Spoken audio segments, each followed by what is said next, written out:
All right, welcome to the deep dive. You know we love digging into the stuff you send us, and this time it's all about Shakespeare. Shakespeare, right. Yeah, specifically, Much Ado About Nothing. Right. You're funny on the surface, lots of laughs, but Mm-hmm. there's definitely more to it, right? Oh, yeah, loads more.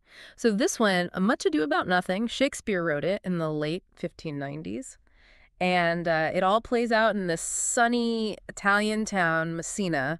And at its heart, two couples, totally different ways of dealing with love. Okay, yeah. You have, like, the kind of fairy tale Claudio and Hero. Except it all goes pear-shaped quite quickly. Right. And then there's Beatrice and Benedict. Correct. Like, are they even going to end up together? They can't stand each other. Well, supposedly. Haha. They spend half the play trading insults. Yeah, super witty, though. Like, their banter is next level. Oh, for sure. Shakespeare at his best. Okay, so this deep dive, we want to, like, unpack all that. What are the big ideas that make Much Ado so, well, timeless? Right, because those ideas, they're what makes it click with us, even now, hundreds of years later. Right, they're universal. Exactly. And we've picked out, like, 5 main things that keep popping up. Okay, hit me. Okay, so we've got love, obviously, but, like, all the different kinds of love. Okay. Then there's deception, like, trickery is everywhere in this play. Oh, yeah, big time. Then, how men and women were supposed to act back then, all the rules and some people breaking them. Gender roles, like, yeah, that's a big one in Shakespeare. Huge. Then honor and reputation, like that's everything to these characters. And finally, just the sheer power of words. Words can build you up or totally destroy you. Okay, so much to dig into. But first, I got to ask about love. Like, every rom-com needs it, but it ain't simple in Much Ado. Not at all. Shakespeare's showing us like a whole kaleidoscope of love. So you have Claudio and Hero, they fall for each other like that fast. Head over heels. Instant attraction. Claudia is just back from war, sees Hero, she's beautiful, high social status. Yeah, that all matters, right? Oh. Good match. Oh, absolutely. Back then, marriage, it wasn't just about feelings, it was strategic. And Claudio actually calls Hero a jewel, which, you know. Ooh, that's interesting. Like, she's valuable, but also kind of objectifying. You got it. And something else in the sources, Claudio asks if Hero has a brother, which is like, Like, is he just sizing up the family fortune here? maybe. And Hero, we don't get as much from her. She seems into Claudio, but it feels more like duty, you know? Like what her dad wants. Exactly, obedience, which for women back then was the expectation. And Leonardo, Hero's father, he actually coaches her, like how to accept the proposal. Wow, so it's all very staged. Oh, very much so. It's a performance, which actually ties into the deception thing we'll talk about later. Because even at the ball, Don Pedro's wooing Hero on Claudio's behalf, but wearing a mask. Right, so trickery right from the From the very start. Now, Beatrice and Benedict, total opposite energy. They start off. See each other's throats. Basically. This merry war they have, it's brilliant. Insults flying back and forth, sharp as anything. They both swear they hate love, hate marriage. Yeah, Beatrice has that line, something like, she'd rather hear a dog bark than a man say, I love you. Brutal. And Benedict makes fun of Claudio. Like, dude, you've fallen for this so hard, so fast. Yeah, he's totally cynical about it. But their friends, they see something else. They see sparks. Right. Like, under all that arguing, there's attraction. So they come up with this plan, right, to trick Beatrice and Benedict That was good. into thinking the other is secretly in love with them. They have these staged conversations, you know, just loud enough for them to overhear. Manipulative much. Totally. Don Pedro even says, like, we're the love gods now. But it works. Both Beatrice and Benedict, they hear this stuff and bam, they start confessing their feelings. So all that animosity, maybe it was just an act. That's possible. It's like they're both so witty, so independent. Maybe they were scared to be vulnerable. Makes sense. Yeah. And their love, it doesn't come easy. They argue their way into it, haha. They do. It's intellectual, and they actually, like, accept each other's flaws, which is more real than, say, Claudio just going on about Hero's beauty. Oh, for sure. And in the beginning, they both see marriage as, like, the end of freedom. Exactly. Yeah. Another thing we see, and this is different, is Leonardo's love for his daughters, that fatherly love. Right. And he obviously wants the best for them. He does. He's so happy about Hero, and Claudio thinks it's a great match. But then, when Hero's accused, his reaction. It's intense. Like, he'd rather she were dead than have this stain on the family. It's shocking to us now, but back then, family honor, it was huge E. More important than anything, apparently. Which brings us to the point, so much of love in this play is performed. Like, everyone's putting on a show. Right. Mhm. We've got Hero being coached for the proposal. Claudio rejects her at the wedding, but it's super dramatic, almost theatrical. Yeah, he makes a scene. And Don Pedro wooing Hero in a mask, like, that sets the tone. Exactly. And all of this is tied up with deception. Hero's won, while Don Pedro's pretending to be Claudio. Beatrice and Benedict totally tricked. And then, Hero's fake death. That's deception to try and fix everything. It's like, is any of this love real? It makes you wonder. And the play uses this metaphor of love being a battlefield, especially with, like, Beatrice and Benedict. Look at their merry war. It's Yeah. like they're always sparring. Always. And Yeah. the words they use, it's all military terms. Benedict even says Beatrice speaks poniards, like her words are weapons. Daggers. Ouch. So maybe that fighting is like how they flirt before they admit any real feelings. Could be. Or even like, you know how sometimes you see a couple and it makes you think, maybe I want that too. Oh, yeah, totally. Maybe Beatrice sees Hero getting all this attention and it stirs something up in her. Yeah. Or Benedict, he's annoyed by Claudio being in love, but maybe deep down. He's a little jealous. Maybe. So we have Claudio and Hero. Their love is fast, based on surface stuff, easily messed up. Fragile. Yeah. Whereas Beatrice and Benedict, they fight their way to love, so maybe it's stronger. More genuine, built to last, but all that trickery to get them there makes you think, what's real, what's not? Great question. And that brings us to the next big thing. Deception. It's everywhere in this play. Drives the plot, the comedy, the drama, everything. It's like a master puppeteer. Yeah. And so often we, the audience, know what's really going on while the characters are clueless. That's what makes it so good. That dramatic irony keeps you on the edge of your seat. So we've got Don John. He's the master of deception, but like the bad kind. The villain. He just wants to cause chaos. Right. He's Don Pedro's illegitimate brother, so there's already resentment there. And he cooks up this scheme to convince Claudio that Hero's cheating on him. It's so messed up. And Claudio, he falls for it hook, line, and sinker. He does, because he's young, insecure, and there's this huge pressure on men back then about, a wife's purity. Like, it reflects on them. If she's not pure, he's somehow less of a man. Exactly. And Don John's good at his job. He makes up evidence, plays on Claudio's fears. It's ironic because he says at one point, I can't hide what I am. But that's exactly what he's doing, hiding his true evil nature. Totally. And then, complete opposite, you've got Don Pedro, Leonardo, and the gang trying to get Beatrice and Benedict together. Okay, but their intentions are good? Kind of. It's still manipulation. Oh, for sure. It's trickery, even if it's for love. They stage those conversations, making sure the right people are listening in. Don Pedro is even like, we're the love gods, this is all our doing. He takes full credit. Which makes you wonder, are Beatrice and Benedict really in love? Or just tricked into it? Interesting point. It does raise questions about free will and whether love can be manufactured, but it works, right? They get together. They do.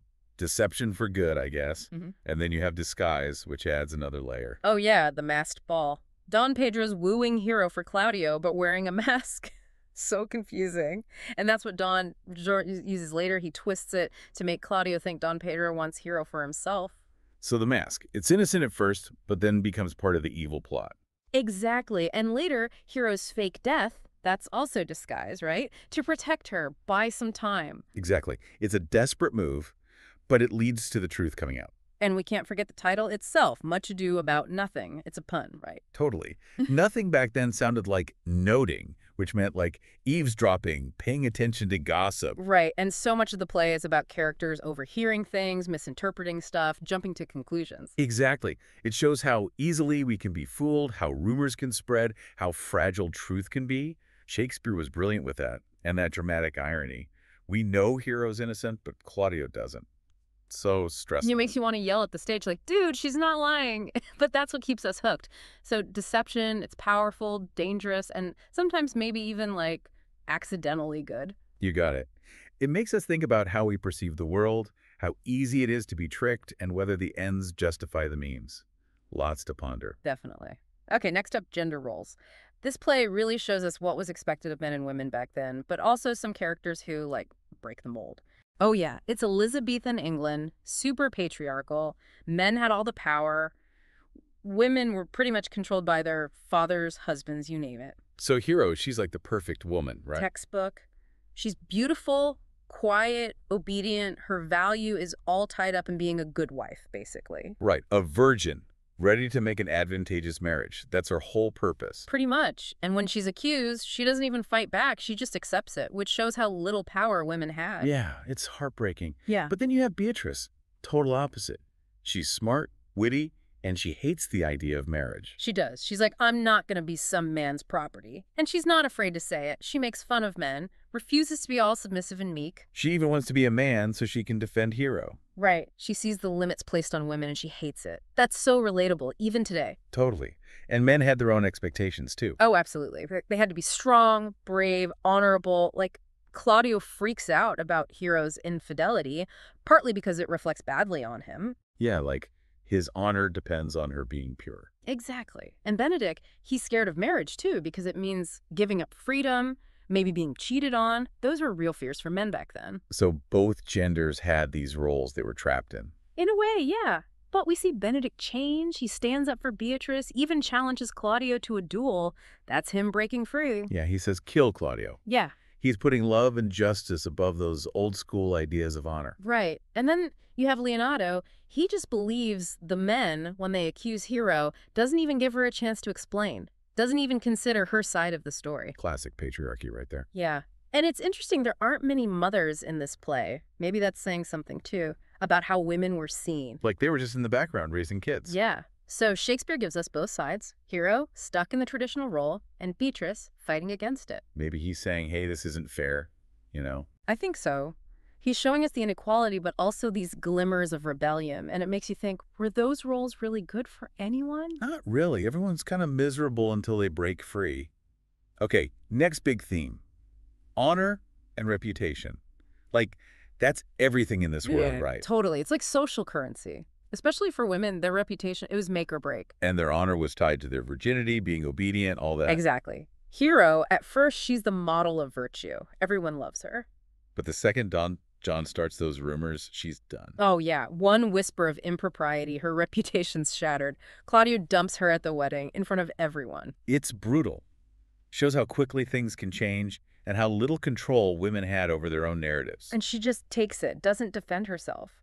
Again, highlighting the powerlessness of women. Makes you so mad. It's infuriating. For men, honor was tied to, like, their actions, bravery in battle, being a good leader. So Claudio ditching Hero, he's trying to protect his own honor, even though he's the one being a jerk.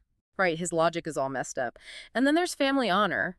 Leonardo wants Hero dead because the shame is so bad. He'd rather his daughter was dead than have people gossip about her. It's crazy. It shows you the mindset.